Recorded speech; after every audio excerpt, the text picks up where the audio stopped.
Yes, so good morning, everyone. Hope my screen is visible to all. So let's move on to the subject directly, then we'll discuss things because we are already 10 minutes late. So just get ready with your questions. Today I compiled excellent questions, so just concentrate on it and we'll discuss in detail. So, first questions in front of your screen. A 64-year man has recently suffered from the acute myocardial infarction and is on aspirin, atorvastatin, and ramipril. He has been having a trouble sleeping.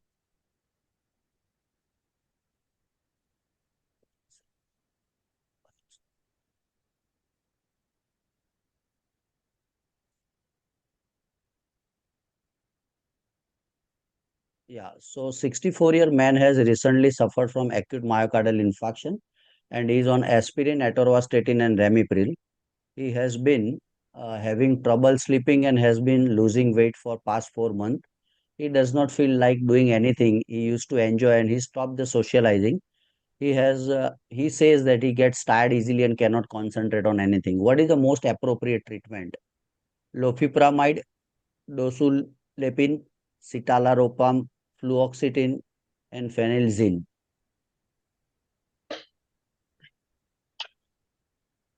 Yes. The fluoxetine, defluoxetine. Yeah. So we'll discuss. Let me have all the answers together. Yeah.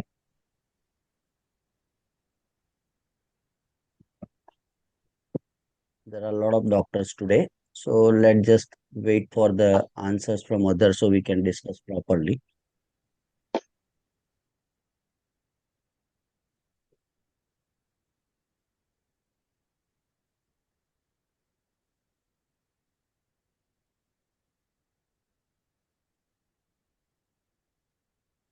Yes. Who has told the fluoxetine? Can we discuss little bit fluoxetine? Yes, sir. Yes, sir. Actually, Tell sir, me now. actually, this is a 64-year-old man who has suffered from an MI and he has recovered Okay. from MI. But it seems that this event has created some mental stress and depression in him. The symptoms look like a depression and some anxiety disorder also. So, Okay. fluoxetine is the first line SSRIs, which Okay. we give in people suffering from anxiety disorder plus mixed depressive disorders. Fine. Can you But see I my don't know. screen, Dr. Guru? Yes, sir, I can. Whatever I'm writing, you can see it, right? Yes, yes, yes. Wonderful. So now tell me, first of all, Dr. Guru, what is the diagnosis in this patient?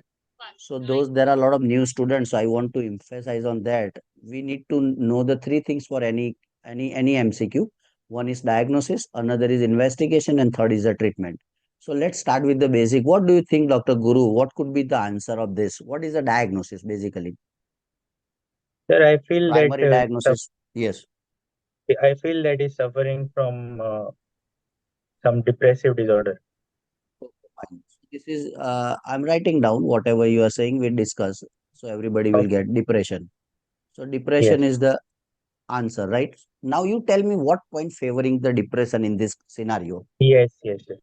Sir, first of all, Fine. he's having problem falling asleep, Sleeping. So wonderful. One is a sleeping and problem. What and else? he does not enjoy the activities which he used to enjoy before, Wonderful. So and he has it is stopped called an socializing. the term is anhedonia. If you know the Anhedonia. term, Yes, sir. anhedonia. Anhedonia means lack of interest, right, in a pleasurable activity which used to be pleasurable, but it doesn't enjoy, right?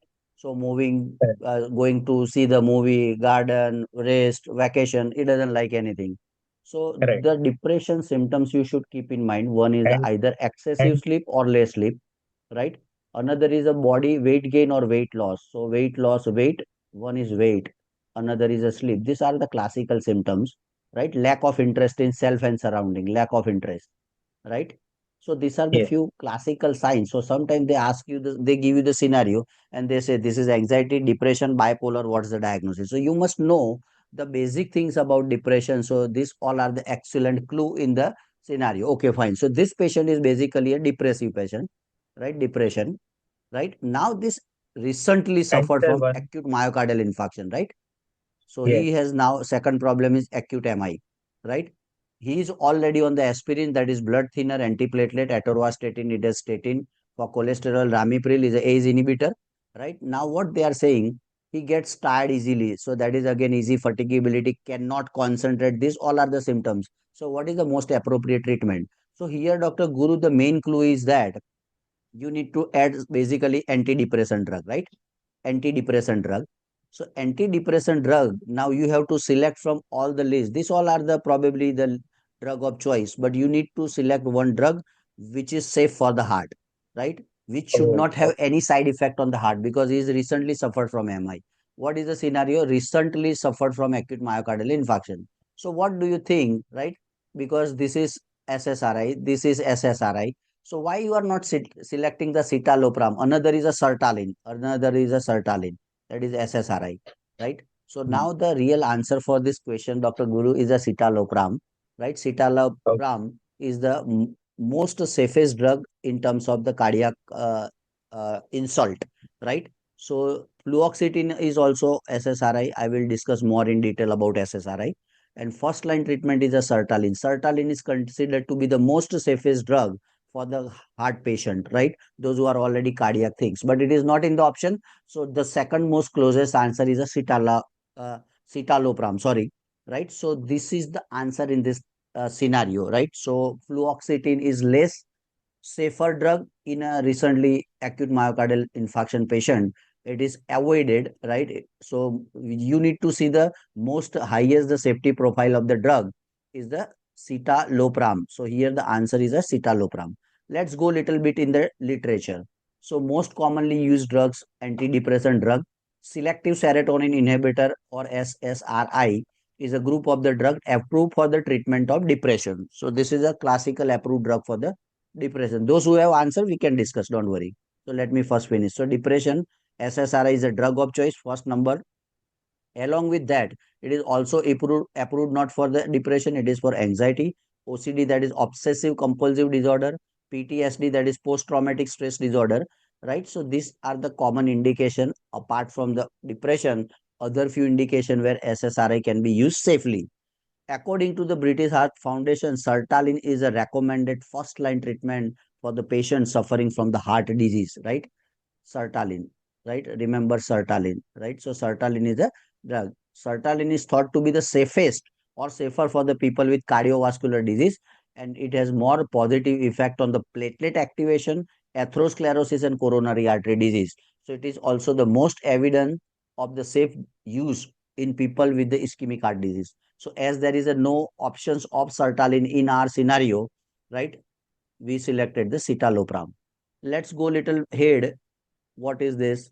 So SSRI are generally preferred over the other antidepressant drug for the people with CVD, cardiovascular disease, because they have data showing that they are safe and there is a minimal or no side effect on the cardiovascular system. The only problem you should keep in mind while treating with the SSRI is it increases the risk of gastrointestinal bleeding. So if they ask you that some patient has a depression plus acute myocardial infarction, drug of choice is SSRI. First is a sertraline, that is a citalopram, right? And both are contraindicated or not in the list, then go for the third answer, fluoxetine, right? And if they say SSRI, this acute my plus has a bad GI ulcer, then SSRI cannot be a good choice because it increases the risk of gastrointestinal bleeding. You probably use the another second MAO or SSRI. You can use SNRI. That is the second most closest answer. So you need to see the context of the patient, right? What are the other comorbidities and what are the other risk factor to the patient? Depends on that. We need to select the drug. So in general, right? SSRI is correct, but if they give the list of the SSRI, then you have to pick one drug which is most safest. This is the excellent chart here I compiled. Citalopram among the SSRI, sertraline is the most drug used drug for the choice for ischemic heart disease. Next choice is citalopram, right? And it is all often related to the Torsady pointer. It is like a VTVF.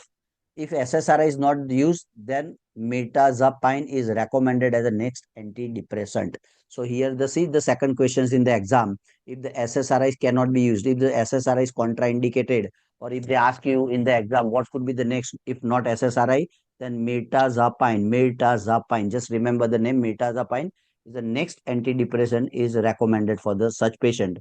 SSRI here the very nice acronym here, right? Effective means escitalopram, effective for sadness, panic, compulsion. This is a short form acronym.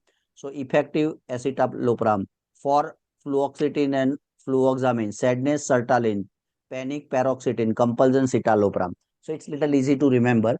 And side effect is all S. Just do SSRI all S. What? Stomach upset, sexual problem, serotonin syndrome. We'll discuss later on serotonin syndrome versus neuroleptic malignant syndrome. We'll discuss. And suicidal thoughts. So these are the things where you, I mean, just need to keep in mind the side effect as well, right? मैं So chamber when से you are treating the any patients on the हाँ SSRI, right, you need to keep these things in mind that they should not, I mean, have the other things as well, right? So this is how we need to do. Yes, now Guru, it's your turn. So you understood well, right, what I am trying to explain you in this scenario. Now, Yes, any right. questions, right? Got So, it. in context with the Sir, question, so these are the very small point which always we need to keep in mind. We knows the answer. We are all brilliant people, but sometimes we are sir, not I reading the have one MCQ well. question. Yes, sir. Right, right. Yes, sir. Sir, I have a question. Yes, sir. Go ahead Suppose with if your we are question. given a question scenario just like this, we have given a question scenario of a patient with an MI having a depression symptom. But Yes, how sir. can they show us that we cannot select SSRIs? Like what scenario can they put? Can they say that the person is also having a history of PUD or a gastric bleed, Exactly, exactly. and Contraindication usually they put. Contraindication they usually and put. then we need to select mirtazapine? Exactly, exactly, exactly. Okay, okay, sir. Right? So there are first line, second line, third line for everything. Na? Say if you have acute Yes, myocardial infarction, patient is very much hypersensitive to aspirin, then what will you do? Then you just use the clopidogrel. Now, what options you have? Because you have right, absolute right, contraindication of not using aspirin by my knowledge is a severe hypersensitivity in the past. So you cannot use the right, aspirin. So you can use little higher dose right, of clopidogrel as antiplatelet. Clear? right. Okay, sir. Thank you. Right. So I'll move to the next questions. These all questions are very, very interesting and it's all related with your absolute exam. So second questions in front of your screen, you get your own time, nothing to hurry, but try to understand the questions until and unless another tip from my side today. Say for example, you have hardly 100 second in your exam for one MCQ. Say for example DHA. So DHA you have 150 question, 150 questions, and you have 3.5 hours time. So if you calculate, hardly you get 100 second per MCQ. So try to spend your 95 second out of 100 second in reading the questions. Means reading whole the things. Spend 95 second because it just took 5 seconds to click the answer on the button and you go ahead. What the mistake people are doing by my this experience, they are reading, not reading, they are not seeing picture properly, and they are trying to look at the answer, what the answer they give in hurry. Don't be in hurry to give the answer. You are brilliant if you understood the questions well. Even though if you are not seeing abcd na, you will pop up the answer in your mind that this could be answer. And if you see that in abcd, then that is the 100% answer. So try to understand without the option what is the thing, right? Again, I mean, emphasize on the same thing. Before you answer anything, you must know diagnosis, investigation, and treatment for any MCQ. If you don't cultivate the practice of this, you have a tough time. Believe me. I'm not trying to scare you, I'm trying to make you understand. So, now this scenario again, three things. So, let's go to the scenario. A child present with the multiple discrete skin colored 1 to 3 millimeter dome shaped smooth papules on the face with a central umbilication. The most likely diagnosis is, you see the picture here, the picture is given, description is given. So, this is verruca vulgaris, called as a common warts, verruca planta, flat warts, condylomata acuminata, molluscum contagiosum, or is it keloids? What is the diagnosis? I told, right? So, first thing we need to know what is the diagnosis, absolutely. Second thing, we need to know how you investigate this patient. And once you diagnose an investigation, you must know how is the treatment. So you can discuss, you put your answer in the chat box, then we'll discuss like a first MCQ.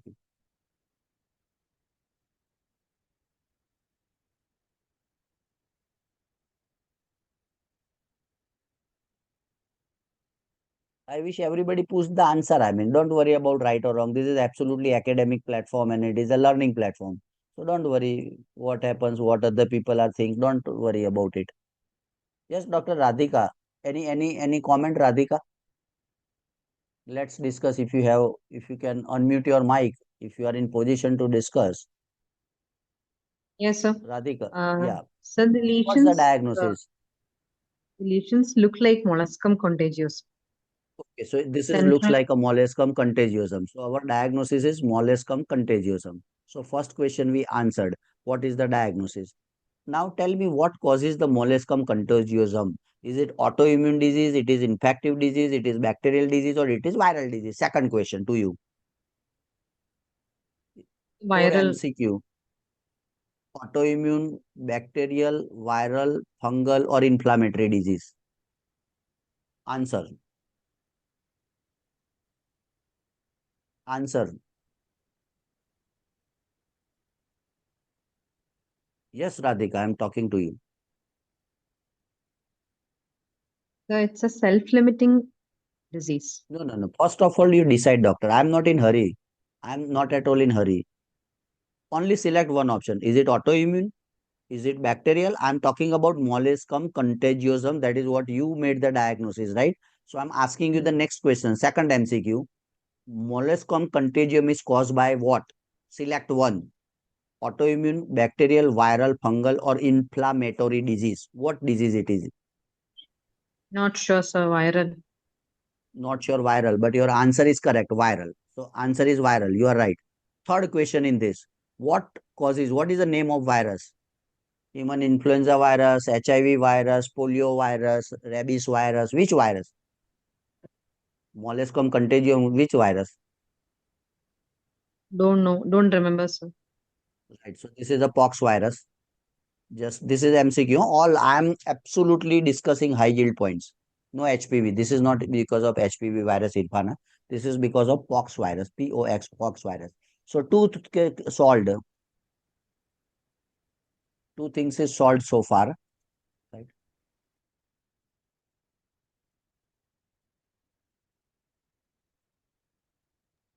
So two things is confirmed.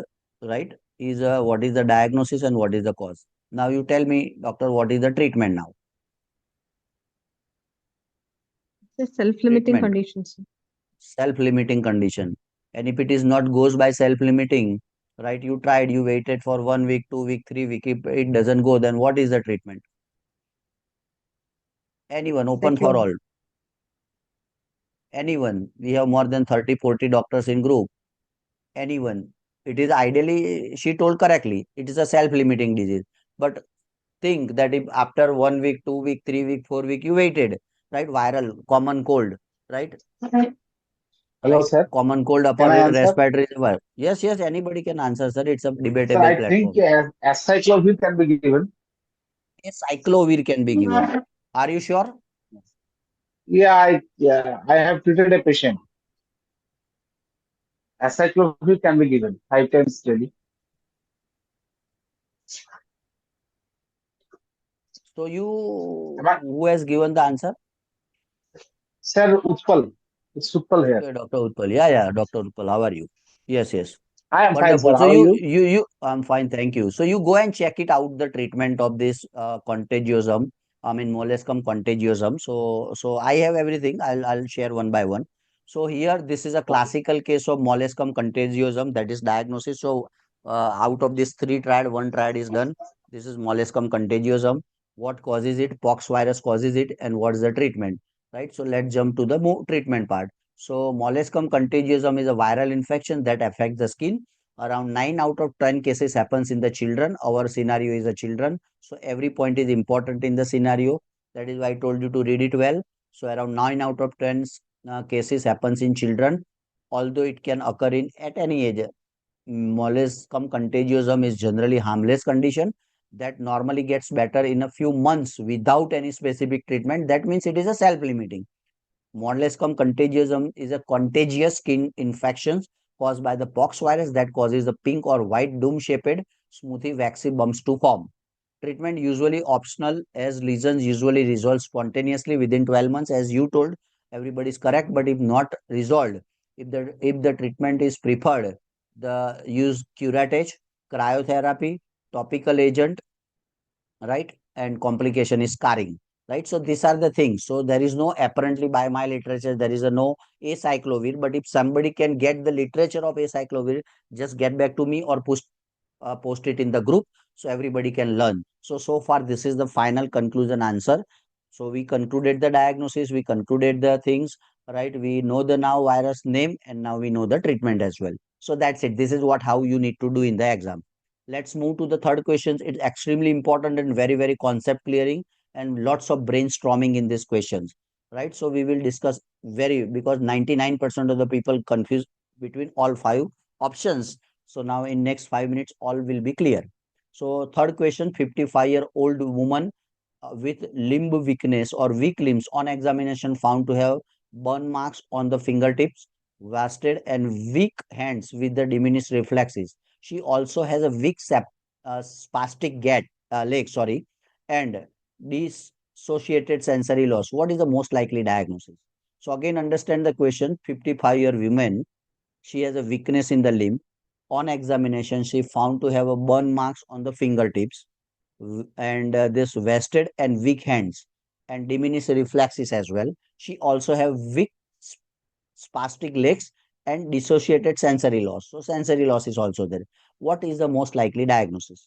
Multiple sclerosis, Guillain-Barré syndrome, motor neuron disease, syringomyelia, none of above, and sixth option is all of the above. Yes, you think over it. What do you think that what could be the answer and why? So whenever you are discussing any questions with yourself or with your colleague or your friend, you need to know two things. Why this is the answer, right? And what's the treatment? Or what point favoring? Then and then you know, get to know, na?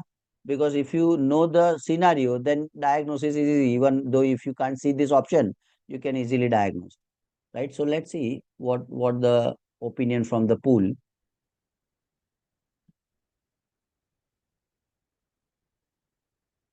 So again, as usual, I don't want to miss my triad, right? So again, here our triad comes. They are asking the diagnosis, right? So what is the diagnosis? That is the main questions. Once you make a diagnosis from all this, my next two questions, how you investigate this patient. And once you investigate, I will ask how you treat this patient of your diagnosis. Yes, now go ahead. There is no much answer, one or two. We are more than 25, 30 people in the class. I want each and every one, otherwise I'll tell the name.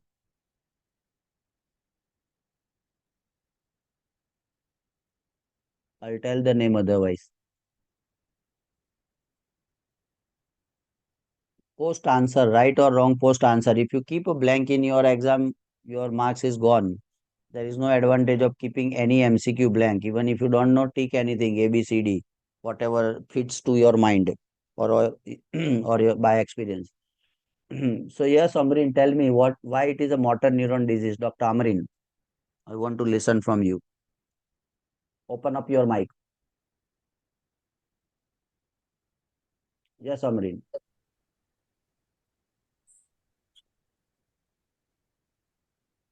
Are you there, Dr. Amrin?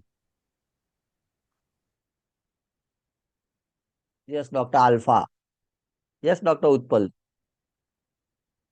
Dr. Utpal, now you can unmute.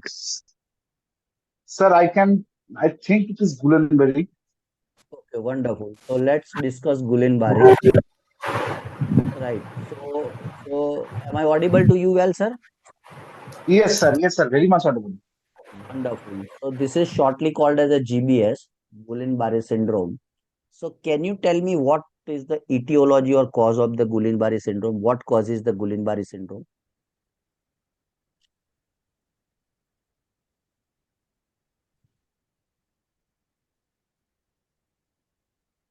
Dr. Utpal. Yes, sir. Sir, at this moment I cannot remember, No but problem. this is Second an question. infectious No disease. problem. No problem. So your homework, sir, is to read the GBS, right? Other Okay, way sir. around, I mean, this is also very commonly asked questions, right? So Guillain-Barré syndrome, right? Causes is what? So is it a autoimmune disease? It is bacterial disease? It is viral disease? It is fungal disease? What disease it, sir? Utpal, sir. I'll discuss this question with you, so you never get a mistake in your lifetime. Yes, tell me. So this is What do you bacterial. think? It is bacterial infection. Guillain-Barré syndrome is a Yes. bacterial infection. Which Yes, bacteria sir. cause the Guillain-Barré syndrome? Can you name the bacteria? Anyone can tell me the name of the bacteria which can cause Guillain-Barré? Campylobacter jejuni. Campylobacter. Campylobacter. Are you sure? Yes, sir, I read somewhere. So no problem. So Dr. Guru, are you agreed with me that it is a bacterial disease? It is not No, no, no. autoimmune disease?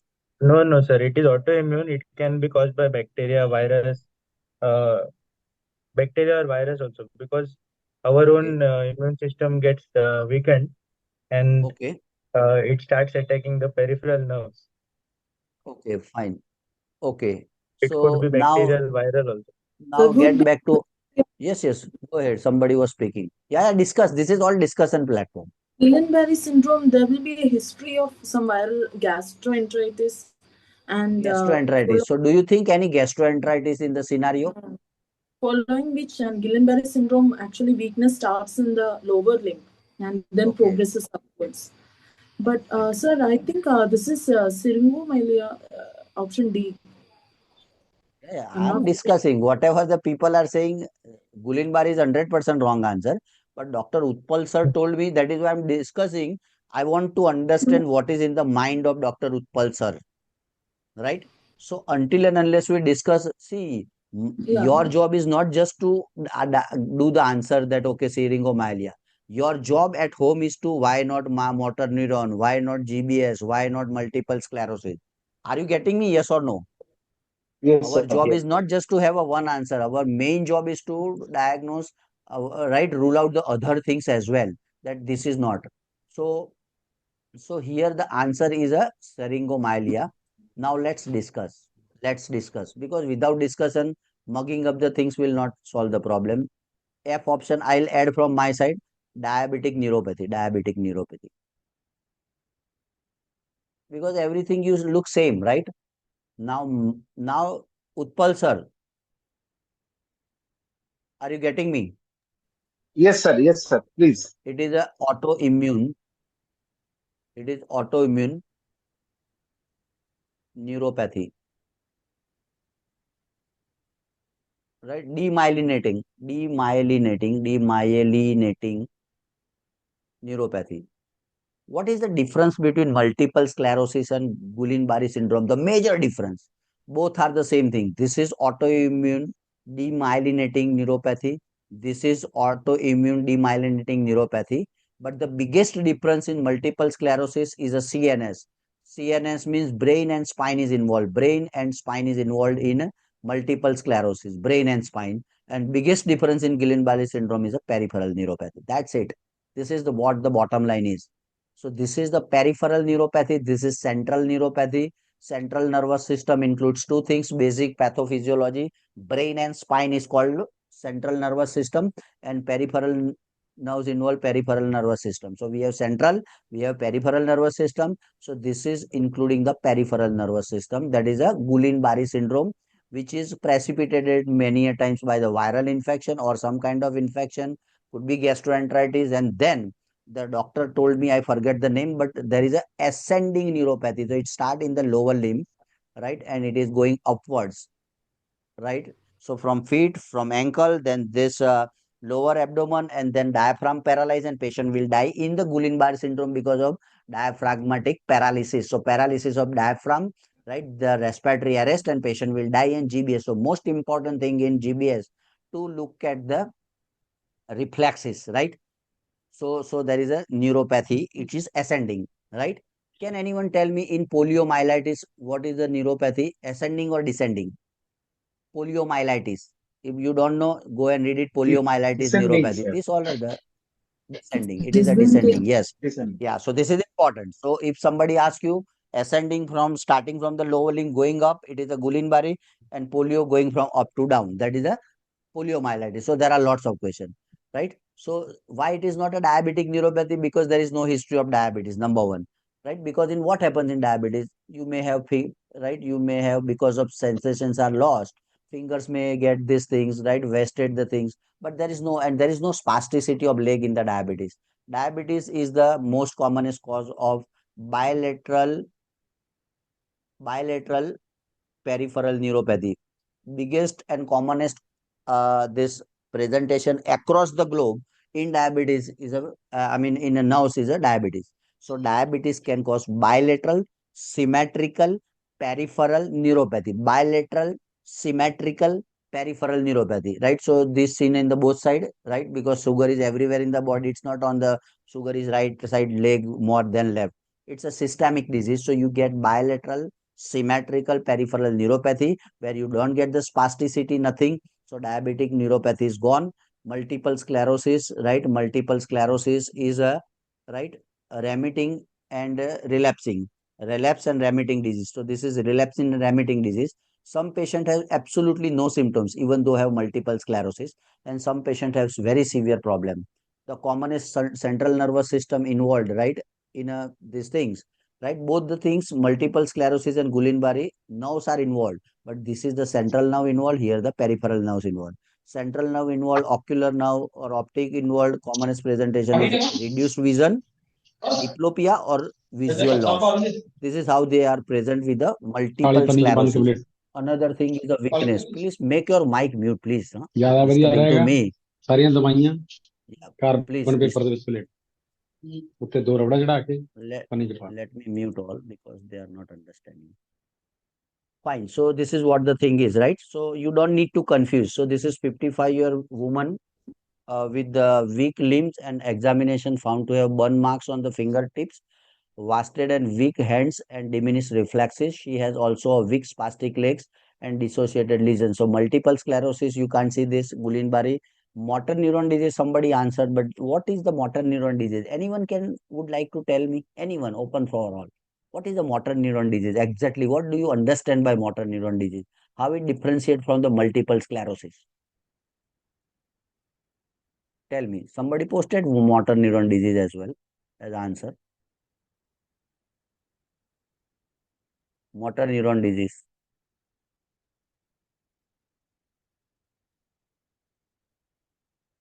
Yes. No one, nobody wants to comment on any. So, Yeah. hello, sir.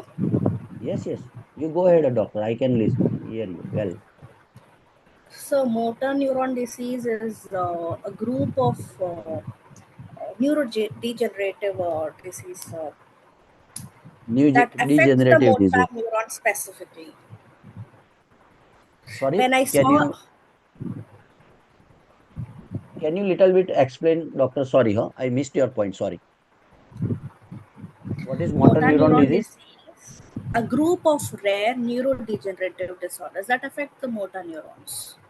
Okay. Where is the problem in the motor neuron disease?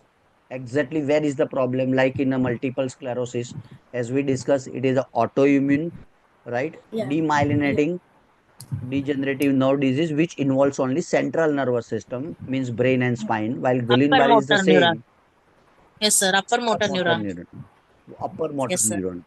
Wonderful. So upper motor neuron. What exactly how the patients of motor neuron, you are right, absolutely right. It is a motor neuron disease because it involves the motor neurons, right, in the nervous system. So Upper it motor. exactly involves the motor neurons. Some kind of motor neurons get damaged, and that is why they have disease. So how do they present? How do they present? How it different from the multiple sclerosis? So, multiple So sclerosis affect the brain and the spinal cord, whereas this affects the that peripheral is and lower also. motor neuron lesion. Multiple sclerosis, I think. Okay.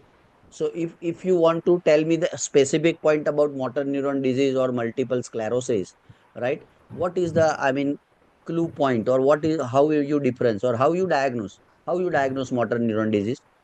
Again, our triad. Motor neuron disease, what is the diagnosis, how you investigate, how you treat. So again, three questions for motor neuron disease, our triad. Anyone, how you diagnose? What is the most specific diagnostic test for motor neuron disease? If you want to label any patient in your clinic, Rabbit's sir, this kidney is a patient positive. of motor neuron. Sorry, Wrist reflex. reflex. Weakness, sir. Weakness. Weakness. So weakness could be there in multiple sclerosis. Weakness could be there Yeah, in but Guillain-Barré syndrome. this is specifically in the ankles, with loss of grip, Pregnancy reflex. blurred speech, and everything will be involved in motor neuron disease. So homework for today is to read the motor neuron disease, shortly called as the MND. I am interested in thinking how the patient present motor neuron disease, what is the highest sensitive and specific investigation for motor neuron disease, and how you treat the motor neuron disease. That is for your homework, just so you do some homework as well, so you get to know the things, right? We need to know the specific things. We are not here meeting on the Sunday just for the time pass. We are absolutely, and I am the most sincere guy, that is why without any expectation I'm doing for years and years every Sunday mock test, right? Not enjoying the holiday, because you get little better knowledge. That is the main intention of organizing the things, right? So you need to read the motor neuron disease and post it in the group. What is the highest sensitive and specific test which diagnose the motor neuron CSF. disease? CSF, Great sir. one. CSF. Okay, fine. So what you get in the CSF? How did you know that this CSF is a motor neuron disease? This CSF is viral meningitis. This CSF is bacterial meningitis, or this CSF is normal. How you get to know what you see in the CSF? So हाल है you told me the mill answer. You गई did the CSF. कोई बंदा खासम खास आ रहा हो इधर को तो भेज Infection, दियो any infection or inflammation? Sorry, what you see हाँ in the CSF? Any infection or inflammation? चलो जी आप अगर आ जाओ तो That is बहुत ही not बढ़िया फिर तो मजा ही आ जाए these things. I muted all. You can unmute. Yes. So what infection? What you see? Infection, inflammation. Is it an infective disease, doctor? Motor neuron disease is an infective disease because of some infection like a bacteria, viral, fungi, parasite. It is caused by this motor neuron disease, or it's a different disease, or it's autoimmune disease again. Fine. So now this is the homework. The answer here is a syringomyelia. Don't get confused, right? Syringomyelia, name looks little difficult, but it is very easy. I'll make it and break it for you. So syringo, right? There are two words, syringo and myelia. Myelia means anything with myelia is a spinal cord, and syringo means cyst. Syringo means cyst. So cyst in the spinal cord. So this is a spinal cord, right? This is a spinal cord, and in the spinal cord there is a cyst. So when the cyst is in the spinal cord, it is called as a syringomyelia, right? Syringomyelia, simple, no need to get confused. So they start centrally, and when the cyst become more larger, it cause all the fibers to compress and develop the symptom. Start medially. So this is start medially. Picture shows clear cut. There is a medially, it start the medially, right? This is excellent picture. I got it, right? So they start medially. So this is started here, and then they goes peripherally outside, right? So they starts medially, expand outside, damage the spinothalamic tract. And when this damage the spinothalamic tract, you get all the symptoms, burning, tingling, numbness, right? These all symptoms classically is of syringomyelia. So let's see what is a syringomyelia. We'll go to the official literature. Syringomyelia is a generic term referring to a disorder in which cyst or the cavity forms within the spinal cord, that is called the syringomyelia. Syringo means cyst, myelia means spinal cord. So development of the cyst within spinal tract or spinal canal is called syringomyelia, right? So this cyst called a syrinx and expand elongated over time, destroying the spinal cord. Damage may result from the loss of the feeling, paralysis, weakness, stiffness in the back, shoulder, extremity. Syringomyelia may also cause the loss of ability to feel extreme of hot and cold, and that is why the fingers and tips are burning, especially in the hand, and also cause a bilateral loss of pain and temperature sensation. These are the understanding. What is the treatment? Because you have a cyst in the spinal cord, so cyst will not dissolve with the medicine. So surgery is the treatment of choice for syringomyelia. And how you manage? You need to remove the cyst, you can decompress, right? Because this is a central part of the spinal cord as we seen in the picture, right? So it is going outside, compressing on the spinothalamic tract. So if you remove that cyst, there is no compression, symptoms are gone. So surgical decompression is the main treatment of choice for syringomyelia. And very interesting and excellent slide as well. Again, for your understanding, I got it. That is a multiple sclerosis, that is shortly called as a MS. And this is GBS, Dr. Utpal, just for your again revision. Guillain-Barré syndrome, if you can see, what is the etiology? Autoimmune demyelinating, autoimmune demyelinating, autoimmune demyelinating, autoimmune. So these are the pathology same, but what is the major difference? The multiple sclerosis involved central nervous system, GBS involved peripheral nervous system. So if you just keep in this mind, your lots of clarity is there, done, right? And clinical picture in multiple sclerosis is disseminated in a time and space.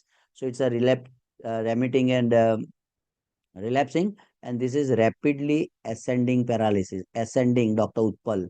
Ascending means it starts from the lower limb and going towards the head or the diaphragm. And respiratory paralysis, that is the main cause of death in GBS, is a things. Anyone can tell me quickly what is the treatment of GBS quickly? Treatment. What is the Sir, treatment of GBS? immunoglobulin, Sorry, immunoglobulin. immunoglobulin. So how the immunoglobulin will help in this patient? How the immunoglobulin? And what is the multiple sclerosis treatment? What is the multiple sclerosis? Because these have both same etiology, na? Autoimmune demyelinating. This is autoimmune demyelinating. So what is the In treatment? multiple sclerosis, we can go with the steroids Then and why not immunoglobulin? Because pathology is the same, na? Autoimmune demyelinating. I am clear cut putting the chart here. Excellent slide I posted. So why not IV immunoglobulin? Or what is the treatment of multiple sclerosis? One is a steroid. If steroid is not effective, then what else you give to this patient? Multiple sclerosis. There is a one FDA approved drug which improves the survival in the patients of multiple sclerosis. Credit questions, anyone? Drug of choice for multiple sclerosis which improves the survival, few months survival. Anyone, open for all. These all are questions. Don't underestimate this. Don't underestimate. This is all questions will you see in your paper in exam. At that time, you will remember me. Tell me the name of the drug which is approved, which improves the survival of the patients by few months. There is a one drug, multiple sclerosis. Anyone in the whole class? No one?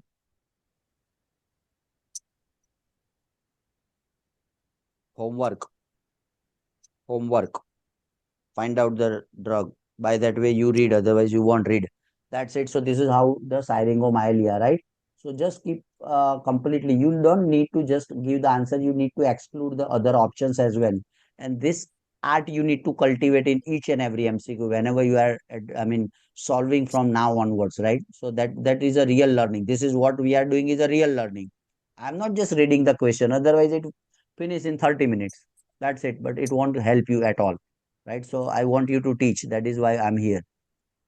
I want to make your concept very clear, and I want your brain to think, right? Not just mug up the answer, right? So this is what the things. Let's switch to the next questions. I already discussed everything here, so not wasting much time. I will share this PowerPoint with you very soon after our class. I will share the video link. YouTube. For 58-year-old alcoholic male was brought to the hospital after a fall from the height stair. His neighbor report he fell head first but denied any loss of consciousness. The patient was disoriented.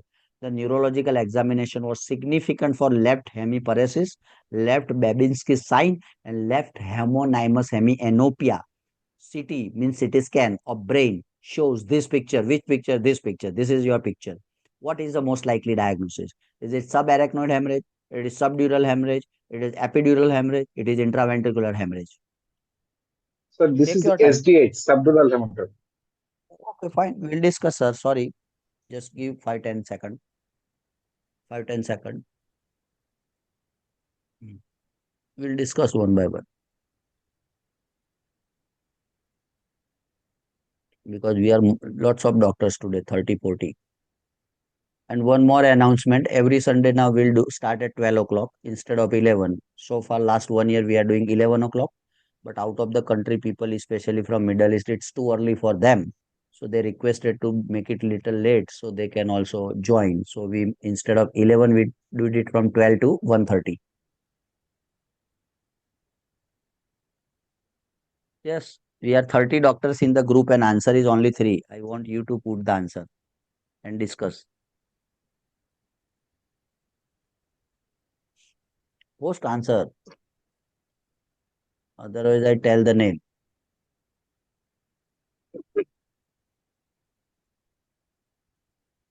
Post the answer.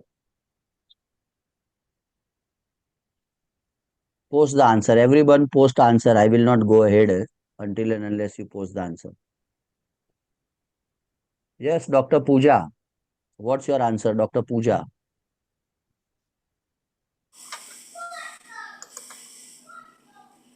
Yes, Dr. Radhika, Subdural. tell me. Subdural. Who told subdural? Okay. Yes, Dr. Radhika. What's your answer? So I think it is epidural hemorrhage. Epidural hemorrhage. So this is your guess or your, answer or what? What is the Answer. epidural hemorrhage? Can you little describe me epidural hemorrhage? Have you ever seen in your OPD or clinic or your emergency room epidural hemorrhage, or you just read in your practice?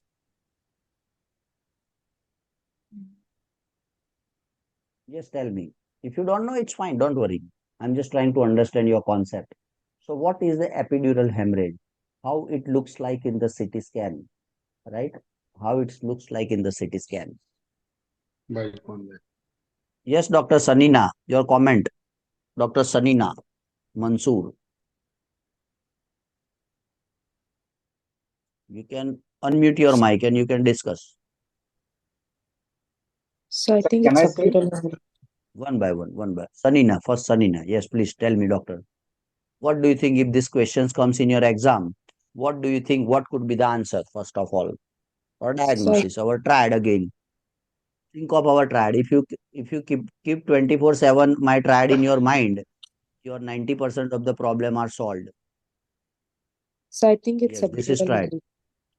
Dural hemorrhage. Now one doctor is saying epidural, you are saying subdural. Okay, fine. So subdural is the answer for your knowledge. So you are correct. Now tell me what point favoring in, right, for the subdural. Something is favoring. Now, what is the most important thing which favoring that this is a subdural hemorrhage? Fall from It height. is, sorry, Trauma. fall Fall from from height. height. Trauma. So could be there even in a epidural also there is a trauma. So Sir, trauma could be, actually, the outline of let her the finish. bleed. Sorry, Guru. Sorry, Guru. Let her finish. Sorry. Sorry, huh? Don't take it otherwise. Let her. I'm just trying to understand her concept. Yes, Anina. Okay. Yes, Anina. Mm, So what? How did you think of this subdural, not subarachnoid, not epidural? By history, by examination, by CT scan, by Babinski sign, by homonymous amenorrhea? How did you get to know that this is subdural hemorrhage? Are you getting my question? Yes or no? yes, sir. Okay, fine. So now you tell me. So now, how did you get to know that this is a subdural hemorrhage? So if you don't know, you go and read today the subdural. Disorientation, Disorientation can be also confusion. in the epidural hemorrhage. Epidural hemorrhage also you can see the disorientation. Any head injury presented with intracranial hemorrhage, whether it is epidural, subdural, intraventricular hemorrhage, right, or diffuse axonal injury, everywhere you can see headache, you get loss of consciousness, you may see some kind of bleeding, right? So most important, excellent point is a CT scan. CT scan, CT right? scan, So CT yes. scan is the most important. Outside, how did you get to know? If some patient comes to you with a head injury and say, I am unconscious, or his GCS is 7 by 15, right? How did you get to know outside from outside without CT scan what it is, what type kind of hemorrhage, subdural, epidural, subarachnoid, intracranial? How did you get to know, right? So there are few points, right? As doctor is posting here, fluctuating level of consciousness. So there are lots of points. Have you ever heard of lucid interval? Dr. Sanina, have you heard of one word lucid interval? Tell me yes or no at Yes, least. sir. I Yes, sir. In Right. So epidural, lucid interval is what? Just trying to understand. the Sanina, period of can I say, what do you sir? mean by it? 1 minute, 1 minute. Let her finish, then I'll come to you. After a head injury, the period between the loss of consciousness and improvement. Yes. Yes. Okay, so between right loss of consciousness in between the improvement. That is what I mean in you mean to say? Yes, sir. Okay. So lucid interval is seen in which condition? Subdural, subarachnoid, epidural. In which condition lucid interval is seen? Anyway, So so if you Typically don't lucid know seen in epidural. It's epidural, typically why seen not in seen in epidural. epidural? Why not seen in the subdural? Next question. It is also important, no? Why not is in the subdural? Anyway, that we'll discuss. Okay. So anybody wants to put some comment? Somebody was putting. Guru, you want to post some comment? Yes, sir. Sir, actually, my question goes to a very earlier point. If any patient presents to the ER with a history of head injury, he had Yes. seen some bleeding spot, he fell in a bathroom or somewhere. So, what Okay. is the indication to do CT scan firstly? Excellent question. CT scan. Write down in a bold letter in your note. This is Yes, sir. the Hello. biggest indication of doing the CT scan. Loss of consciousness. When patient comes to you in the OPD, when he is conscious, when he comes walking, talking, but when he is giving the loss of consciousness, he doesn't know what happens 5 minutes, 10 minutes, 15 minutes, or history of loss of consciousness is equal to CT scan. And this word is written absolutely as it is in the master, the board. Okay. Guru, clear? Yes, sir. Yes. LOC is equal to CT scan. Forget about Sir, everything.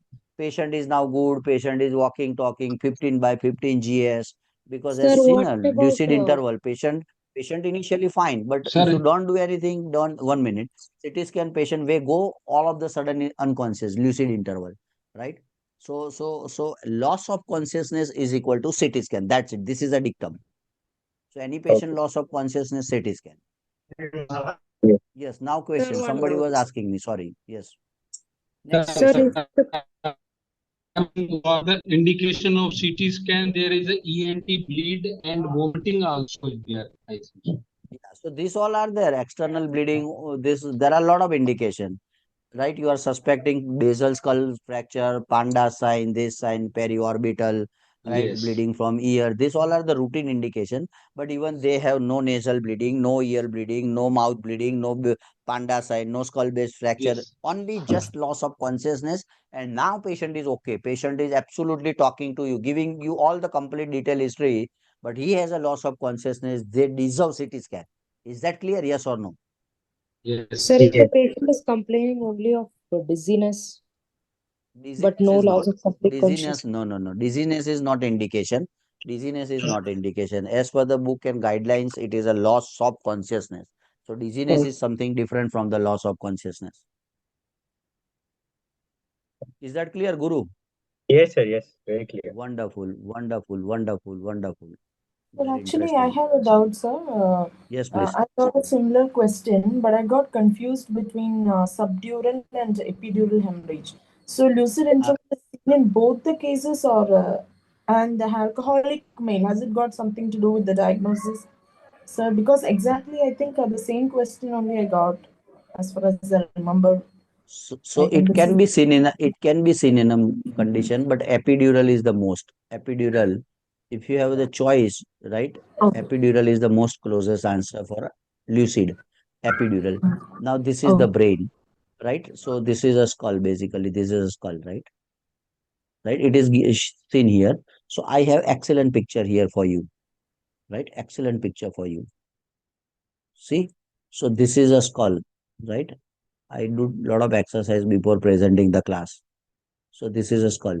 See, the shape is like a banana. Can you see this? This is a concave, banana concave, right? So this is a concave, right? and here it is a convex. Can you see the double shaped lens? Double shaped lens. Can you see?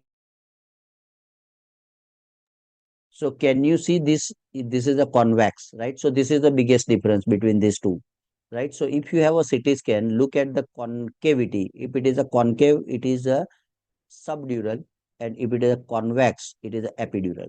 Convex is a epidural, right? So this is a convex. So this is like a convex and concave. This is banana, this is like a lemon. Can you see? So this is classical and this is more fatal. Epidural is more fatal. If you don't do anything within few hours, patient may die because of neurological, go fast into the coma and he will die, right? So it needs to be released as soon as possible.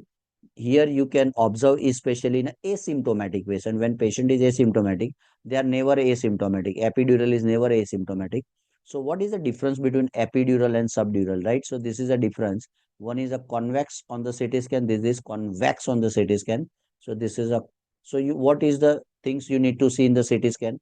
This CT scan is see, this is convex or concave?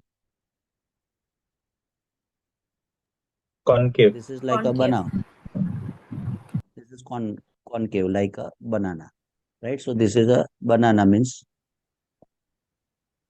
Subdural. subdural, and epidural. If it is a epidural, then how is the picture? Picture is like this, right? This is a skull. So this is the hemorrhage, right? And in a subdural, it is like this banana, concave. Is that clear? So this is a subdural, this is a epidural. That's it. This is the major difference, right? So we'll see this. So three major important differentiating points. Subdural, right? This is a concave like a banana. This is like a lemon, right? Bridging veins. Here the rupture, the bleeding is because of mainly the veins, right? Bridging veins. This is because of vein. And why this is very, very fast developing, and this is arterial. So this is the most important differentiation point. Artery is pulsating and it bleeds very fast compared with the vein. So middle meningeal artery is the most commonly involved arteries in a epidural hemorrhage. And you can see here the lucid interval is more prominently seen in this patient, right? And here the thing is elderly and alcoholic. That is what in our scenario as well. So if you see 58 is elderly as well, 58 years of age is elderly, and it is alcoholic as well. And the picture is also seen as a subdural hemorrhage. So this is a classical case of subdural hemorrhage, right? If patient is asymptomatic, you monitor, you don't need to operate every time by doing the craniotomy. But if patient is a very much symptomatic, neurologically deteriorating very fast, his GCS, Glasgow Coma Scale is going down, maximum 15, anything more than 6, 7 is a bad score. So if it is deteriorating very fast from 15 to 6, means you need to urgently operate this patient, right? So this is what the thing is. So you don't get confused between this subdural and epidural. So now I think it's clear. Is there any questions to anyone? No, sir. Right. So look at the CT scan. That is the most important. So history and CT scan is the diagnostic for any diagnosing intracranial hemorrhage, subdural, epidural, blah blah. Guru, is that clear? Yes, sir. Yes, Yes. sir. Very clear. Wonderful. So this is what the thing is, and obviously the treatment, as I explained you, that this is subdural hemorrhage. What is subdural and epidural? Usually associated with more severe trauma, right? And than a concussion. Just impossible to distinguish without a head CT scan. So again, the same thing, basic logic I told you. What differs subdural from epidural, or how the 100% confirmatory test is a head CT scan, right? So without doing the ECG, you cannot say it is STEMI or non-STEMI. How did you tell that this patient is suffering from acute ST elevation MI and non-ST? Only ECG. So same epidural, subdural, or any intracranial hemorrhage diagnosis, CT is mandatory, right? Again, questions they ask in exam: why not MRI? Why there is a CT? Why not MRI? Why CT? Why not Bl- MRI? Anyone, open for all. Blood is visual on CT scan, non-contrast CT scan is very nice. Excellent. So this is what I want to hear from Manjit. So non-contrast CT scan, you don't need a contrast to see the blood clot in the brain, right? So this is the biggest advantage, right? You don't need, right? You don't need a contrast to see a blood, right? So you do the CT scan, right? Because this is the biggest advantage. Second is the availability. Availability. MRI probably not available in each and every center. So you can't waste time that, okay, no, I will do MRI, I will do MRI angiogram, I will do all the detailed study of MRI and then I'll treat the patient. Nothing. You just need to know, right, in any head injury, number one, head injury, and another is a stroke. In these two condition, you can do non-contrast CT scan. Non-contrast CT scan. Why you don't need contrast? Because blood or blood clot can be easily picked up without contrast. And why you don't want to waste the time? Because in stroke, right, 80% strokes are the ischemic stroke, 20% strokes are hemorrhagic stroke in general, right? So you need to just rule out whether bleeding is there or not, and that can be done by the CT scan. So you don't need MRI. If the CT scan is inconclusive, if it is equivocal, you can't get any idea, then you can think of MRI. But 95% of the time, you get the idea in CT scan, even if it is a stroke or head injury as an initial diagnosis. So you don't want to waste the time. Otherwise, patient will fast die. If you have epidural, patient has epidural, you are waiting for the MRI, he will die in front of you within 2 hours because there is a herniation, there is a raised intracranial pressure. Patient may have fit, convulsion, coma, and he died. Or if he is not die, then he has a permanent neurological deficit, is as good as die, right? So you don't need to wait for any stroke patients or any head injury. Immediately do on the suspicious the plain CT scan brain. That's it. Any question? Amrin, any question? Sanina, any question? No, No, sir. sir. No, sir. No, sir. Wonderful. So these all are questions comes in exam, so don't do mistake in exam. Next question, 34-year female, after examining a pap smear, you found that oscus, what is this oscus? Atypical squamous cell of undetermined significance. What's your next step? So simple question, 34 years female come to you, right? She did a pap smear and pap smear you found there is a ascus. What is your next step? Are you going to repeat the pap smear? Are you going to do the cone biopsy? Are you going to do the HPV testing or you do colposcopy? Yes, Dr. Pooja Suraj, I would like to discuss with you this question. So you can open up your mic and speak little bit. Pooja. Yes, sir. HPV Yes. testing. Okay. So I will ask you a few questions. Don't take it otherwise. Are you okay with my questions? Yes, sir. Wonderful. If somebody get Oscars, right? Right? What are the differential diagnosis of Oscars? In which condition you see the Oscars? CIN, Sorry, cervical intraepithelial neoplasm, I will write down all the differential. One is CIN. What else?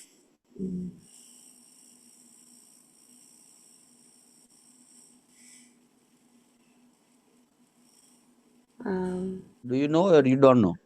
I don't know, sir. Sorry? I don't know. Fine. So you go today and I will call you in the evening directly. Read Yes. everything but around CA cervix. Okay. What's your homework or everybody's who don't know this? Everybody's homework. What is a pap smear? How the pap smear is done? How frequently it's done? What happens if Oscars comes, right? What are the differential diagnosis of Oscars and the treatment? This is all you need to know. You go and take little bit reading from your side, right? Yes, sir. Fine. Yes, Anita, how you do? Dr. Anita.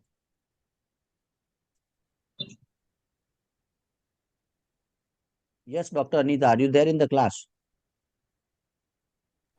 Yes, sir. Yes, sir. Yes. Can in the position of discussing these things, you have this patient with Oscars, how you gonna approach this patient? Or what are the differential diagnosis of Oscars? Oscars means atypical squamous cells of undetermined significance. That is Oscars. Yes, sir. Yes, what's that? So, next next step would be going for HPV testing. Fair enough. We'll go for HPV testing, but I want to understand if the Oscars is coming right in the slide, right? Pap smear is basically what? They take a vaginal swab from the Sir. cervix, right? They spread it Okay. on the slide Sir, and may they I see under the interrupt you? microscope. One minute, sir. 1 minute. 1 minute. So you see under the microscope, and microscope say it is a oscus. So what could be the things, right? Like chest pain. What are the differential diagnosis of chest pain? It could be acute MI, it could be muscular, it could be GERD, it could be aortic dissection, it could be pulmonary embolism.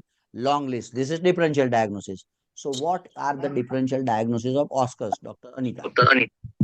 Sir, it could be a HPV infection. Okay, fine. So one is HPV infection. Okay, fine. What else? Only HPV can cause oscars, or some other things can also cause oscars. So just to save the time, HPV can cause oscars, right? Another thing is it can be seen in a normal individual as well. It can be seen in a pelvic inflammatory disease, and it could be a pre-malignant condition where you can see the Oscars. So we should not ignore the Oscars.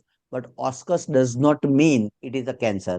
Oscar does not mean it's a cancer. Chest pain does not mean it is acute myocardial infarction. It could be gastroesophageal reflux disease. But you need to confirm the diagnosis, right? So this patient is a young patient, 34 years patient, did a pap smear and Oscars is done. So let's see, repeat a pap smear. So there is no need of repeating the pap smear at this point of time.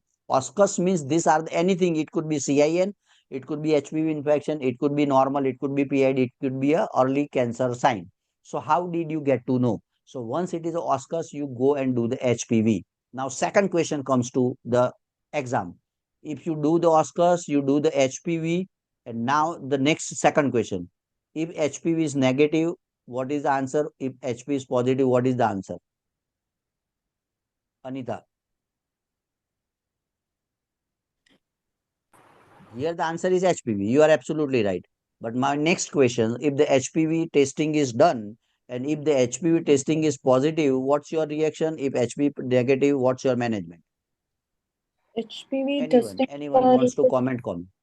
if it is positive, I think we'll go for colposcopy. I'm not really sure about that. You are absolutely sure, doctor. It is a colposcopy because when there is a Oscars means atypical things you are seeing, which is not a normal.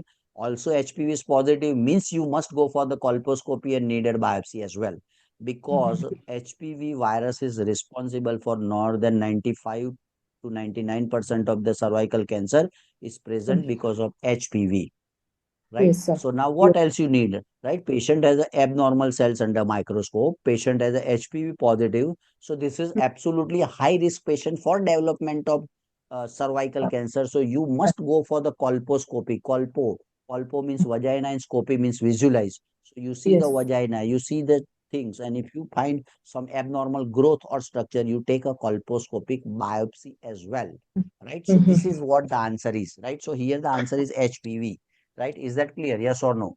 Yes, sir. Yes, sir. Very much Right. So clear. this is, yeah, very much clear. Wonderful. So Oscars doesn't mean always. It could be a normal. It could be infection. If some female present with a pelvic inflammatory disease and she underwent for pap smear, she can see. But what we are worried about Oscars is the cancer only. So we don't want Sir, to miss cancer in Oscars patient. sir, if the Sorry. HPV testing is negative, we will do a repeat pap smear afterwards, or Excellent. So Oscars do HPV.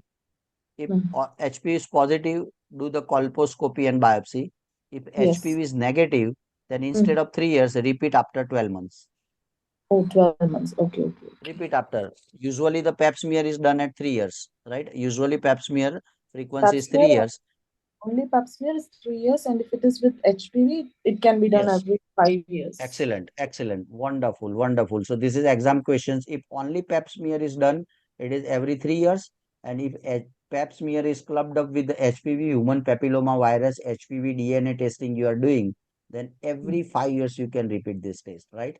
But HPV is the main culprit for cervical cancer. So if HPV is positive and there is something in the pap smear, you must go for the colposcopy for sure. And if it is Oscars, if it is negative, right, HPV is negative means there are extremely less chance that this patient have a cancer, but still you don't want to miss because there are 10% or 5% case are also there where HPV negative but there is a cervical cancer. So you don't want to miss that at part. We have few subsets of patients, right? So you do little instead of 3 years, you 12 months, again 12 months, say for example, again the third question, huh? You did not ask, but I tell you in the exam. After 12 months, there are two possibilities. After 12 months, either it is normal and either it is again Oscars. Then what to do? Here, Then Oscars, you do the there are HPV. two HPV is negative. Again, after 12 months, you do, right? There are two possibility. Either Oscars is, there is a normal or again Oscars after 12 months. What do you do? Again, then don't wait for HPV present or normal. You go for called. colposcopy. That's it. Is that clear? Yes or no? Yes, sir. Tell me yes or no. Yes, sir. Yes, sir. And is there Wonderful. any situation wherein we have to? I remember pap smear should be done after repeat pap smear after 6 months. Something if it is normal. HIV. And HIV. okay, okay, In okay, sir. HIV, you can repeat after 6 months because it's a immunocompromised state and risk of developing the cancer in a HIV patient is much higher in a female for Okay. cervical cancer. So it can be repeated after 6 months. Uh-huh. Okay, sir. Is that clear, Anita? Yes, sir. This is actually Wonderful. very important question because every time we are seeing this That is question. why I include doctor only important questions in my mock test. Thank you, sir. Thank you so much. Wonderful. Wonderful. See, this need little lot of hard work to prepare this slide. That is my spend time. I whole week for 2 hours of class. I work 20 hours. LS just to make it more effective. This is a pap smear. So this is normal. See, this is a normal cell. This is more complex. First is Oscars. Oscars will convert in LGSIL. What is LGSIL? Low grade squamous intraepithelial lesion. Low grade squamous intraepithelial lesion. Low grade squamous intraepithelial lesion. So this is a squamous, atypical squamous. So this is all squamous. So Oscars will develop in low grade. Simply understand low grade, right? Even they changes more, it is become a high grade, and high grade eventually convert into cancer. So if something is here, you want to stop it here. You want to stop it here, right? So when you see something abnormal, you do something at this level. So it won't develop into the frank cancer. If you don't do, then it will become convert into low grade, high grade. And then you have cervical growth, bleeding PV, postmenopausal bleeding, intermenstrual bleeding, and postcoital bleeding. This is the presentation of cervical cancer because I'm treating every day for last 20 years being a medical oncologist. So this is routine commonly presentation of the patient. So that is why the important is to every female, right? Every female in this class, hopefully more than 20 years of age. So if you don't do your pap smear, I will request all my sisters to do the pap smear. The recommended international age across the globe is 20 years. You start and stop at the 65 years of age. So in this class, minimum age should be 20 years of every female and not more than 65. So every 3 years you need to do it. We are doctors, but we are neglecting ourselves. Does not required for male patient because male does not have cervix, so only just female go for a pap smear every 3 years. Every 3 years you must have to go doctor for pap smear. And if you are very busy, then pap smear can be clubbed up, right, with the HPV, and you do every 5 years. You should not ignore it, must do it. My humble request to every female in this class, if you never ever did your pap smear, go and do it. So this is a pap smear, extremely important. And here the CIN, cervical carcinoma in situ, somebody told CIN one of the things, right? So in CIN carcinoma in situ grade 1, grade 2, grade 3, why I posted it here, the important is the treatment. CIN 1, repeat testing in 1 year. It is very early, but if CIN 2 and 3, right, then you need to do LEAP or conization. What is a LEAP? Loop electrosurgical excision procedure. Loop electroexcisional procedure. Loop electrosurgical excisional procedure. So this is LEAP. You can't just simply wait and watch CIN 2 and 3. Otherwise, they will develop in a frank cancer or CA cervix. They present within next couple of years. This is evolution, doctor. Simple, right? This is what the normal Oscars. This is then CIN 1, CIN 2, CIN 3, then cancer. That's it. This is what the evolution from normal to cancer. So you have to stop it here. At CIN 1, you have to stop. 2, if you 2, under microscope, leap or conization is a treatment. They very frequently ask, what is the treatment in a CIN 2? You are confused. So don't confuse. 2 and 3 treatment is same, leap and conization. LEAP and conization. What is LEAP? Loop electrosurgical excision procedure. That is a loop. So go and little bit read in detail, right? So this is excellent picture. I got it from internet, right? Just to make you more understandable way. This is a uterus and lower part of the uterus. This is called cervix. So from here they enter one the swab and they take an endocervical from transitional zone where endo and ectocervix meet. They take 2-3 nice samples from the cervix. They spread it on the slide. So this is a slide. This is a normal cell and this is a normal cell. If you don't do normal cell, right, low grade to high grade, or you can say CIN 2-3. This is CIN 1 is a low grade, CIN 2-3 is a high grade, and they eventually convert into the cervical cancer, right? So how this pap smear help? This will stop it at here only. If you are doing regular pap smear, you probably diagnose in CIN 1, 2, and 3. This is not a cancer. This is a precancerous. And if you detect in this stage, cure is almost 100%. 100%. Go and open up the book. 100% cure. And we want to cure anything in a 100% way. So this is the most important screening test for female. One is a mammogram for the breast and another is a this pap smear. But pap smear can be started at 21 years of age. This process can be started at the 21 years of age, after 3 years 24, after 3 years 27, after 3 years 30, up to 65 it is recommended. And recently I was listening one international speakers lecture. They are of that opinion, if you can't do every 3 years, right, at least do at least 5 to 10 years. 21 years normal, you can do at least 5 years or 10 years. At least do something, then nothing. Is that clear? Yes or no? Is that clear? Yes or Yes. no? At least tell Yes, me sir. yes or no. Yes, sir. Yes, sir. Wonderful, wonderful, wonderful, wonderful. So this is what the basic things. There are a lot things to discuss about the HPV and this, but not going two things I'm not covering or touching now. Which strain is important? So right. So 6, 11, 16, and 18. These are the four strain is very common.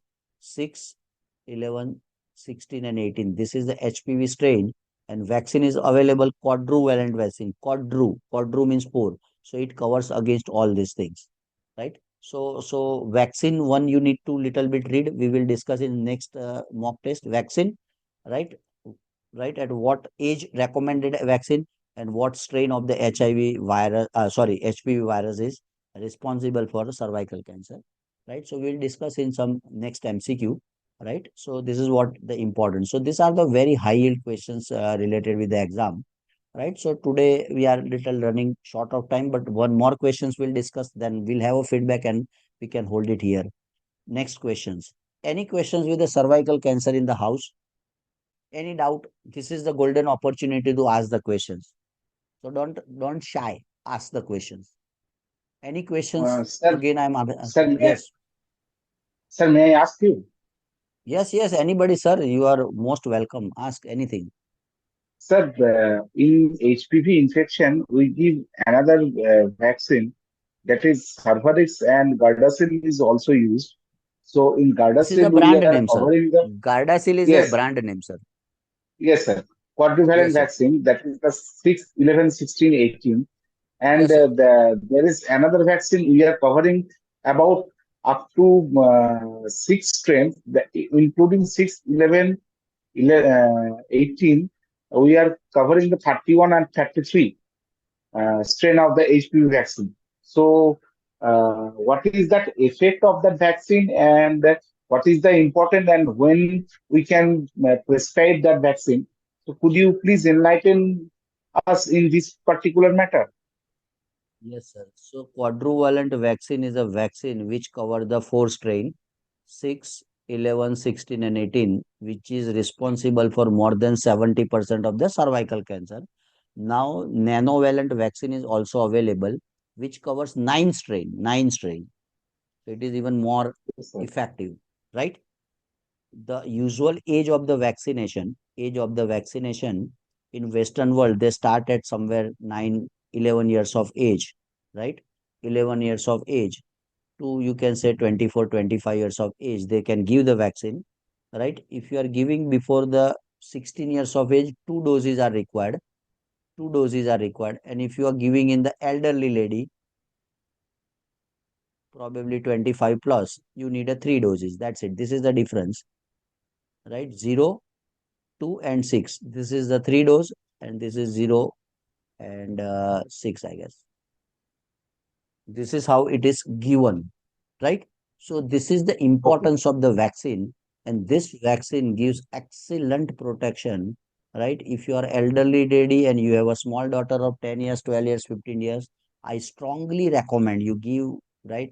Even you should give, and the data suggests that female can take up to 45 years of age, 45, up to 45. So go and read the latest literature, right? I just recently attended one meeting of international speaker.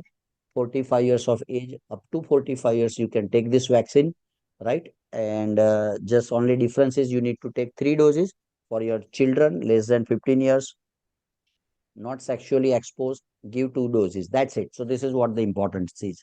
So every female should Sir, for take the children's, which one we should go for, the quadrivalent or the nanovalent?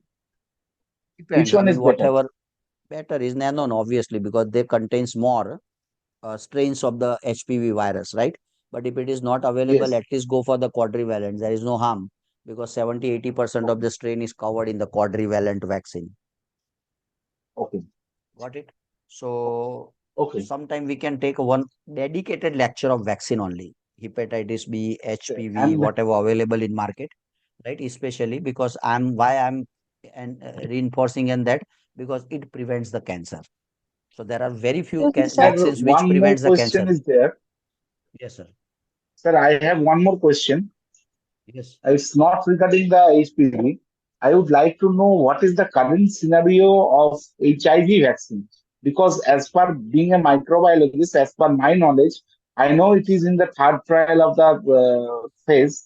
Third trial phase is going on. Since 2019 is going on. So is there any vaccine is coming for the HIV Honestly or speaking, by my is, knowledge so far, there is no sure shot vaccine available in the market for HIV so far. yes, sir. Lots of randomized It trial is in and the lots third of phase of multi. trial. Yeah, but it is still, if you open up the book, HIV is not curable disease, right? Because there is no sure shot. Treatment is there. I'm not saying, I'm talking about treatment. So with HIV heart treatment, right, antiretroviral therapy, excellent survival. I worked in Kenya, just for your knowledge, for a couple of years, right? So Kenya, Africa is the highest belt of HIV. Though I was there as a hematologist, but I've seen many patients on HIV, they are doing extremely good quality of life. So heart treatment, antiretroviral therapy has extremely changed the prognosis of the HIV patients. If you detect early HIV, if you start the treatment in early stage, they live as good as normal life, like you and me, absolutely normal. Even you can't understand that, oh, And this is a HIV patient, that much of normal. But the sir, most one more important thing thing. is, One, yes, sir. may I say, sir? Yes, sir. Sir, I was going through your book, and in the infectious disease chapter, I was going with the a question that a HIV mother has given birth to a baby, and blah blah blah is given. Okay, so what would be the treatment of choice? This was the question. Okay, so recent diagnosis, recent treatment guidelines by NACO and WHO is saying that day zero Hudin is been given to the baby after immediate birth. But in the option, zero Hudin was there, but it's saying that stop the breastfeeding and give supplemental food. So if this question we get in the examination, so what answer should we mark? Should we go for Share the me. recent guidelines? No, no, share me that question, sir. I'll go through the literature as well and I discuss in the group as well, so other people also get the idea. So just drop me the message, right? The same questions with the Okay, sir. options. So I will discuss and I'll give you the latest update on this by doing some research. Yes, sir. This is given in the Send me recent the book of the. send me the picture in the group only. In our medical MCQ for all, Okay, there is sir. a Okay. WhatsApp group. So put there so everybody Okay, can sir. learn. Okay. Fine. So Okay, last sir. questions It, for today. that A this 42 years old yes. man with the hepatitis C developed the cirrhosis present with a large umbilical hernia with intermittent pain. On examination, he has a large amount of ascites. Surgical intervention is being considered. His bilirubin is 3, prothrombin time is 32 seconds, INR is of 2.2, serum albumin is 1.9. Which one of the following is the best next step in the management? So emergency surgery should be conducted in this patient, vitamin K and then surgery, right? Total parenteral nutrition and then surgery because patient is cirrhotic, cacaxic, right? Albumin infusion first you need to give because albumin is very low and then you want to do the surgery or don't want to do the surgery. At present, we should not go for the surgery because of the medical comorbidities we are having. We have to correct the medical comorbidities first, then we can go for the surgery. Fine, fair enough. Dr. Guru is saying albumin infusion. So let's understand from Guru, then other colleagues as well. Yes, Guru. Yes, Guru. Hello. Yes, sir. Yeah, I'm not very sure about the answer, sir. I was just trying to correct the No albumin first problem. No, before. don't take it. This is the learning platform, no, sir. So it's a very Yeah, important. Now, where did you get this opportunity? Even in your hospital, you won't get such an true, true. opportunity to discuss this. Yes, This is yeah. excellent. Yeah. So, so, so why you want to give by giving albumin infusion? What you gonna change in this patient? So you had given Alburel, right? This is what the Yeah, famous brand, I think, Alburel or human albumin. You are giving 20%, right? This is what we are giving on day 1, 2, 3, 4, 5, depends on the financial status, but at least 3 days we are giving, right, to the patient in yes. general. So after giving the albumin, right, INR will not going to change. INR will remain the same, right? After giving the albumin, probably ascites will little bit reduced. Why? Because hypoalbuminuria can cause the fluid, right? Also, cirrhotic portal hypertension can cause ascites as well. But if it is because of something additional with the hypoproteinemia, by adding, you can reduce the ascites. But do you think is there any change on the hepatitis C by giving the albumin? Yes or no? Yes or no, Guru? No, sir, I don't think so. Okay. Is the bilirubin is going to change from 3 to 1 or 3 to 2 by giving the albumin? No, probably not. Probably not. Do you think the prothrombin time will reduce after giving the albumin? Yes or no? No, I don't think so. Albumin infusion will help this patient, isn't it? What do you think? So before surgery, yeah. what the things you keep in mind, Dr. Guru? If you are posted any We patient as try a to, surgery, yeah. example. So pre-surgical report, pre-surgical fitness or pre-surgical assessment, what will you do? Tell me. Because this patient is surgical intervention is being considered. They are written, na? They are considering True. surgical some intervention. So before surgical intervention, what you gonna check in the patient, right? To make a fitness, Guru. The comorbidities and any associated illness, we do the pre-anesthetic checkup. Pre-anesthetic checkup or anesthetic checkup. So in Yeah, anesthetic checkup, what he will do? And anesthetics plus physical physician fitness, we also called it in India, right? we yeah Physician we do fitness. the Malam Patti scoring. So what is basically the cardiac status you need to see, whether heart is okay or not. Right. Across the globe, cardiac and Hmm. respiratory, these are the two most important things which fitness True. is required. If patient has a very bad lung, high risk of death. Patient has a ejection fraction of 25%, high risk of death. So Correct. 2D echo, Dr. Sibu is saying 2D echo, pulmonary function test, these all are very important, right? Yes. Cardiorespiratory. Apart from that, you also need reasonable good liver function test. You also need a renal function test and basic blood profile CBC and biochemistry should be reasonable, na? Right? If cardiac is fine, respiratory is fine, but hemoglobin is of 4 gram, is it a good candidate to operate? No, sir. No, Not at all. because hemoglobin is 4. You need to do something for hemoglobin. So, liver function test is one of the very important things in a surgery, especially this patient who is cirrhotic patient. See how many lab liver function tests are normal. So, let me tell you first what includes in the liver function test because many people doesn't know, right? Bilirubin, SGPT, SGOT, alkaline phosphate, GGT, right? Total protein, and further is albumin, globulin, and A by G ratio. This all comes under the LFT, liver function test. These all are the functions of liver. Why? Because everything gets generated into the liver, synthesized in the liver. So everything is important. And plus clotting factors. Clotting factors, factor 7, factor 8, factor 9, factor 10, all develop in the liver, right? So I have remember three P. Remember, this is the tips to you, clinician tips. 3P. If you have 3P, right, in a liver disease, if somebody has liver disease and 3P present, it is a bad prognosis. What 3P? Platelet. If in the liver disease platelet is low, bad prognosis. Protein, if it is low in a liver disease, bad prognosis. Prothrombin time, it is high in a liver disease, it is bad prognosis. Why? Because in the liver there is a one substance formed as a thrombopoietin. Thrombopoietin is a substance formed in the liver. If your liver is damaged, thrombopoietin is not formed. Thrombopoietin stimulate the megakaryocyte to produce the platelet count. This is the mechanism. So if the thrombopoietin is not there, megakaryocyte will not stimulate, platelet will be low. So platelet low in a liver disease is bad because thrombopoietin is gone.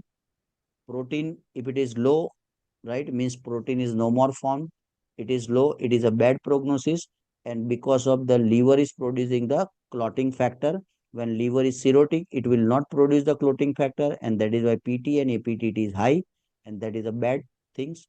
And this is all three called as a synthetic function. Synthetic, or this is the synthesis is done in the things. So any liver disease from now onwards comes to your OPD, look for the 3P. Platelets are normal, it is a good thing. Protein is normal, good thing. Prothrombin is normal, good thing. Don't worry, this patient will not going to die. But something goes wrong in this three, means patient has a high risk, right? So there is a criteria. If one is wrong, if the only platelet is different, and then what's the problem? If the prothrombin is problem, what's the problem? And if the protein is problem, is what's the problem? So these are the three things is very, very important, right? Just so now let's discuss this last questions. What is the abnormal in this patient, right? So he has a basically a cirrhosis because of the hepatitis C, right? Umbilical hernia. Now they are operating ascites, right? Bilirubin. So see, bilirubin is abnormal. Instead of 1, 1.5, he has a 3. So bilirubin is high. One parameter is abnormal. Prothrombin is PT. Prothrombin should be 16 to 20. Instead of normal 60 to 20, he has a 32. So PT, right? Clotting is disturbed. That is why clotting is disturbed. That is why PT is high. And INR is high.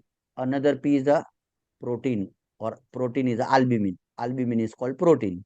So albumin instead of 3.5, now it is 1.9.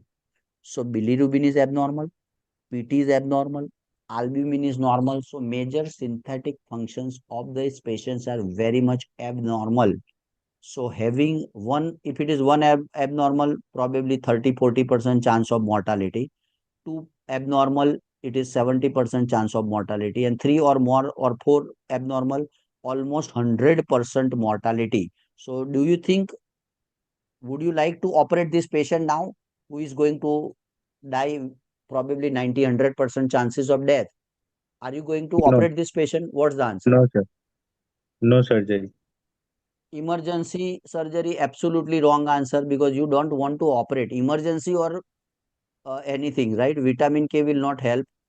Total parenteral nutrition will not help, because total parenteral nutrition will not fix up all the things. Albumin has no role. So don't operate now. Get it stabilized for this patient, and then try to do something for this patient. So answer is E. Do not a surgery in this patient with multiple derangement in hepatic risk factor. What are that factor? Hepatic risk factor, bilirubin is high 2, which supposed to be 1. Albumin is less than 3. This is in scenario 1.5. Prothrombin is less than 16, it's normal. Here it is 32.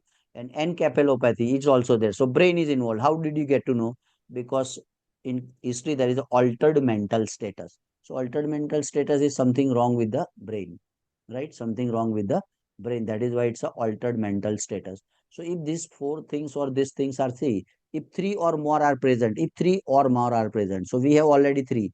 We have bilirubin abnormal, we have albumin or protein abnormal, we have prothrombin time abnormal. So three or more present, almost 85% risk of death. And if four present, 100% risk of mortality, that is death. So we don't want to operate this patient. So answer is no surgery as of now. Just let him give the rest. Try to reduce the parameters, improve the PT, improve platelet, improve protein, improve ascites, stabilize once they gets better, stop alcohol, rehabilitation, everything gets smooth, and then you think of operating this patient because operating umbilical hernia is not emergency. It is an elective procedure. He will not die if it is running around or moving around with umbilical hernia. He will not die, but if you operate, he will 85% chance he will die. So what will you select? You want to leave this patient or you want to die this patient? Leave this patient, so don't operate. That's all for today. I want couple of 2 3 feedback from the audience before I leave my class and close. Right. So those who attended my class first time, I want to have a quick feedback on this, please. Hello, sir. Myself, If sir. Dr. One by one. Rafi. Yes, tell me. Excellent class, sir. Excellent. Will So like what did you learn, doctor, today? One by one, 1 minute. What did you extra you learn something new in this class today, which would be yes, sir. very much helpful to you? You think that this trick will help you in your further solving the questions MCQs. Yes, sir. The method of making a triangle diagnosis, investigations, treatment will definitely help us in Very question excellent. solving, So sir. so Thank you. just make this habit Yes, in your sir. solving the questions. Yes, sir. Thank you very much, sir. Thanks a You are lot welcome. for taking so much Another. efforts. You are welcome. You are welcome, doctor. And join every Sunday. This is 12 to 1:30 every Sunday by default. Yes. Anything else? Anyone wants to give the yes, little Sir Utpal feedback? here. Can I say, Yes, sir. Yes, sir. sir, You are sir, with all due respect, I would like to request you one thing. Can we discuss some more questions today, or at least one or two more? Is that possible for you? probably we'll keep next time because we are running short of time. So just Yes, keep a sir, note I of that. We understand. will definitely discuss. We'll definitely discuss. And it was a very good class. Thank you for your effort because you are giving your precious time to us so that we can learn. It's medicine is a huge thing, and learning gets never ended. So we can Pleasure, sir. learn just before our death. My pleasure, sir. It's a very Thank you good for thing. your kind words, sir. Thank you Yes, very much. I appreciate your yes, time, sir. and I want one guidelines from you. Suppose there are many questions. Okay, suppose if I am sitting in the exam and I don't know the answer of any option, even I don't know, I have not read that thing chapter, but I have to answer any option A, B, C, D, E, and I have to make a What random what scenario. what your heart says, you What post option it. should That's we? it. No, Don't take it particularly as an advice, suppose but we called it as a tukka, sir, because when we don't know yes, anything, we have तो to post तुक्का something, में right? कौन सा I don't डालना know. है God knows. Because What क्योंकि what your NEET heart says, PG what में your heart says, you post what your heart says. That's it. Otherwise, I mean, everything is new to you, so it's very difficult. But whatever your heart says that, oh, this could be the answer, you post it. That's it.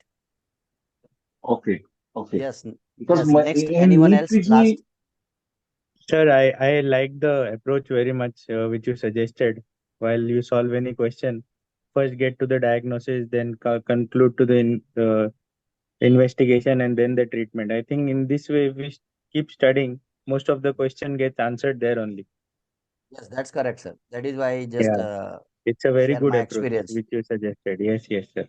Thank you very much, sir. I appreciate your time. Thank And you, the sir. way of Very your good. delivery, the way of your teaching is in a very simplified way. We don't need to ask any questions. It's already answered. The way when you start teaching itself, you simplify the things and the things get clear.